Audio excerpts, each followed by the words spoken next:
life, liberty, and property. A brief look at libertarianism. Let's sketch out where we have been and see if we can see where Sandel is taking us. So far, we have looked at utilitarianism, that is, Bentham and Mill, and we've looked at Kant's deontological categorical imperative. Perhaps we can pull out a common thread and expand on it. Let's look at Sandel's general idea of what justice is about. Again, to ask whether a society is just is to ask how it distributes the things that we prize: income and wealth, duties, rights and opportunities, offices and honors. A just society distributes these goods in the right way. It gives each person his or her own due. Recall that with utilitarianism, and Bentham in particular, that ethics must be based on something empirical, something that can be objectively measured. Ethics is about promoting goodness, and the only good thing that we can all agree on that is objective and can be measured is pleasure. This is known as the pleasure principle. Therefore, pleasure should be maximized across the entire population. This would be acting for the general welfare. In this scheme, there is no room for human rights. If there is no room for human rights, then it would be ethically justified to allow a few to suffer if it can be shown that it would be good for the general welfare. Mill agrees with Bentham regarding utilitarian and pleasure principles. He does make a few important changes, however. First, Mill's idea of pleasure is more nuanced than Bentham's. Also, for Mill, freedom as a civil liberty is not one pleasure among many, but acts as a guarantor that pleasures will be maximally and evenly distributed.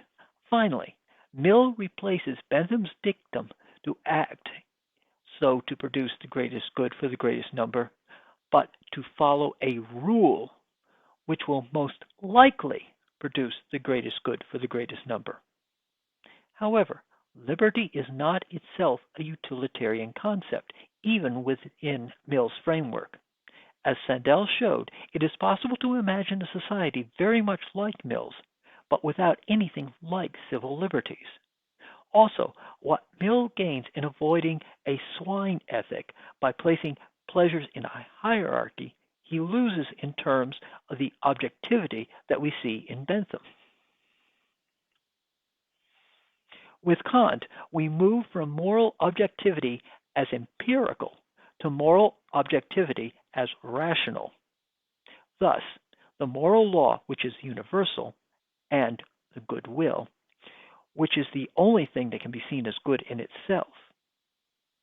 Human rights follow from the moral law, and because being rational creatures, we can choose what we want, freedom becomes the basis of moral action and is fully integrated into Kant's moral theory.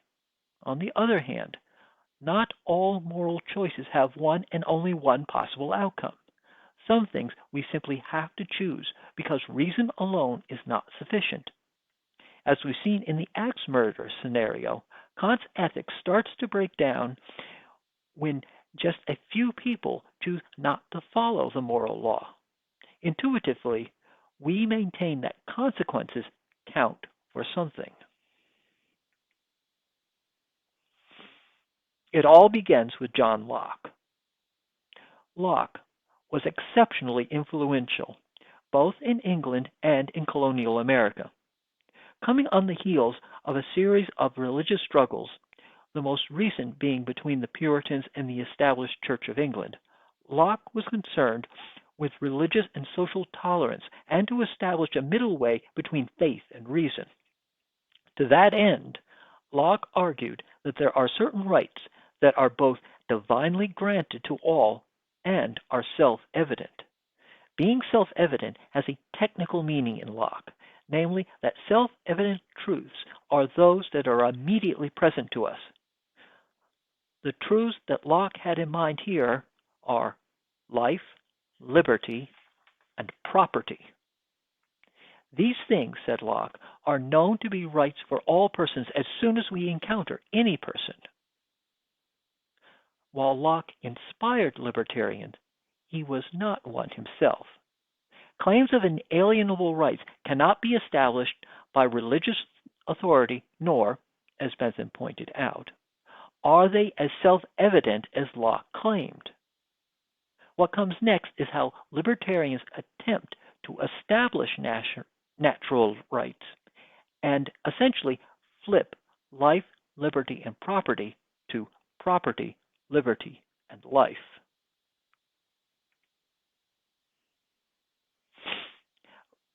Let us define freedom as the ability to do what one wants, to act without coercion. This is pretty minimal, but it will serve our purposes. Now, let's look at the idea of freedom as it relates to property. To the extent that one owns something, one is free to do with it as one pleases, except in one case. That is, when it interferes with somebody else's property. So, to the extent that one owns something, that something is someone's property. And so one is free to do with it as one wills. The libertarian then asks this question: who owns you? Well, according to the libertarian, you own yourself. Well, who else would? So we move from property, ownership, to freedom, what ownership entails, to life, self-ownership. The only limit to our freedom is that we live among other self-owned beings. I cannot interfere with someone else because I do not own that other person. That other person is not my property. That other person is their own property. By extension, property can be exchanged or shared if explicitly agreed to by all parties involved. This agreement is a contract. As an interesting side note, in English, property has two distinct but related meanings. One refers to an object that belongs to someone, such as a book, car, cell phone, and so on. The other is the characteristic of something or someone, that is, being tall, short, pleasant, intelligent, fun-loving, dull, and again, so on. In many ways, these two are closely related in libertarian thought. Your property is very much seen as an extension of yourself.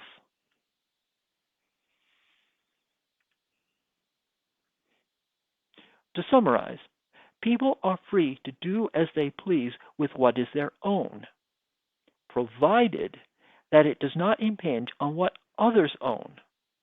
Ownership is regulated by mutually agreed contracts. The state's role is to protect society from outside interference and to enforce contracts.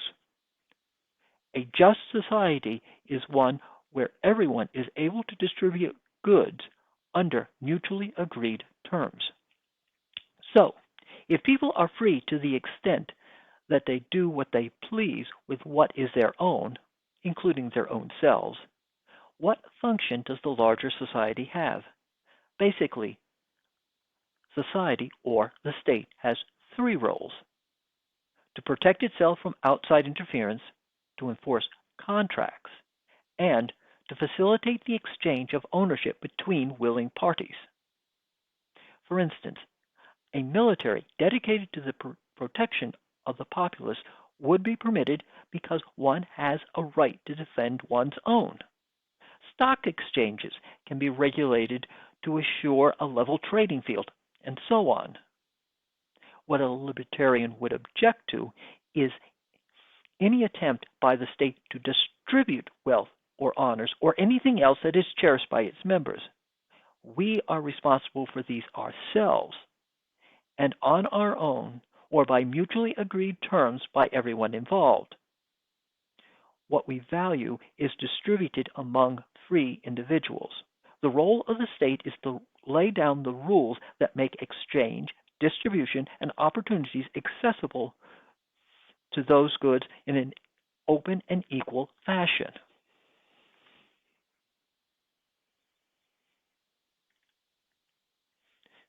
Pause the video and look at these points. These will become the subject of the next class discussion.